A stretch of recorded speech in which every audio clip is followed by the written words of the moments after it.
Chapter 5, Mombo, Camp, Botswana, July 1st, 2012. On our very last day of safari at Mombo Camp, we finally got to see what we had been waiting for.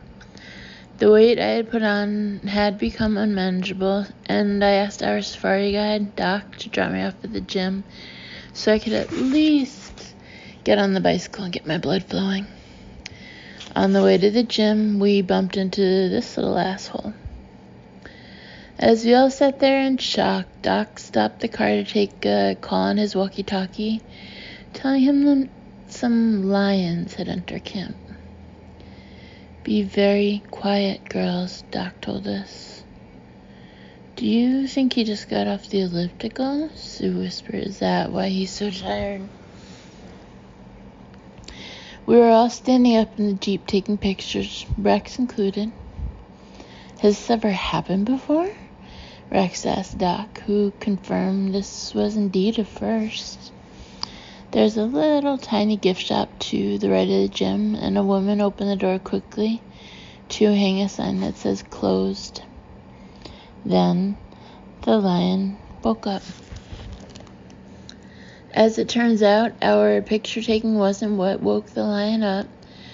We heard loud squeals and roaring behind us. And when Doc spun the Jeep around, we could see two lions killing an impala. Before we could blink, 8 more showed up, including our friend from the bridge. 3 other safari Jeeps pulled up and shut their engines down. Everyone had their cameras out, and we were taking shot after another of what none of us could believe we were all witnessing. Well, I tried to document the scene with my BlackBerry. Then we heard the trumpeting of an elephant and looked in the other direction to see this mama running the corner. There's a picture in the book of an elephant running a corner. The lions started to scatter, and I finally saw what I had been longing to see since arriving in Africa: an elephant charging toward me. When a few of the lions stuck around to finish off the impala, the elephant picked up speed and was in full stampede, waving its trunk around and knocking down a tree. It was fucking amazing. This was a spectacular thing to see, and the fact that it happened on our very last day of safari made me feel like something was finally going right in my life. Even Rex's jaw was on the floor. He told us this was only his 3rd live kill in 8 years. We sat there stunned for almost an hour after the elephant had roamed the area, making sure she had cleared out all the lions from camp. Elephants truly are the kings of the jungle, and I'd never felt closer to Aretha Franklin in my life, and I didn't want to pay homage to her without paying my respects. We left later that day.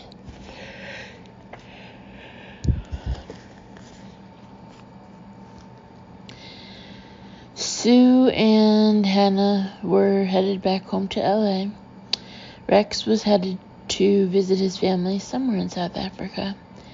And Shelly and I were off to the Bahamas to visit some friends and reacclimate to life above the equator. The only disappointing thing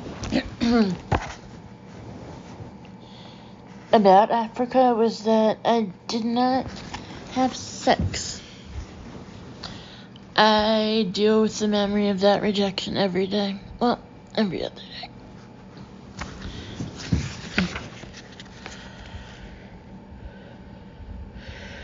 There's a picture of Chelsea and a picture of Rex. I guess it's Rex writing a letter. A year later, and then in italics at the bottom of the page. A year later, Rex came to Los Angeles and visited us, and this is him signing his rights away for me to use his real name in this book. He and Lily are still together and very happy. Lily, I apologize for throwing myself at your boyfriend. And on the other page, it looks to be Redfoot Safaris inspired African travel.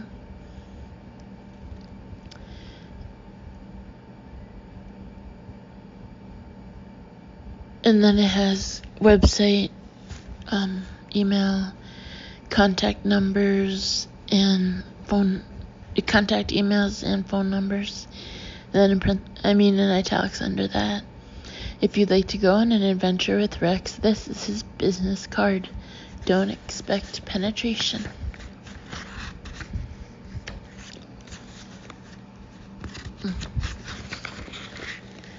And then there's a little section at the end of this chapter on travel etiquette. If you are traveling with a male companion for the first time, always bring your phone to the bathroom. If you go to the bathroom and happen to have an explosion, you can always blame it on a funny ringtone. When renting a car from public rental service, do not hit any other cars while still in the rental lot. Even if you're trying to be funny, it's not worth it.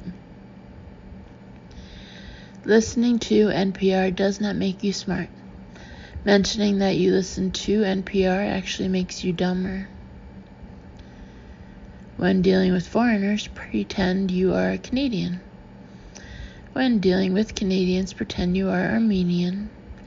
When dealing with Armenians, run. It's impressive to know the difference between kilometers and miles, or Celsius and Fahrenheit, but it's not necessary or really even helpful. If you don't know how to swim, don't tell people.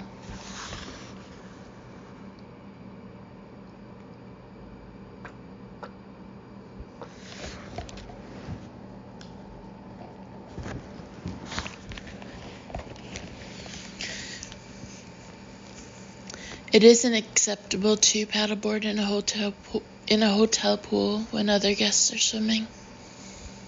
Don't talk to people about camping. Don't try to show off when you're skiing.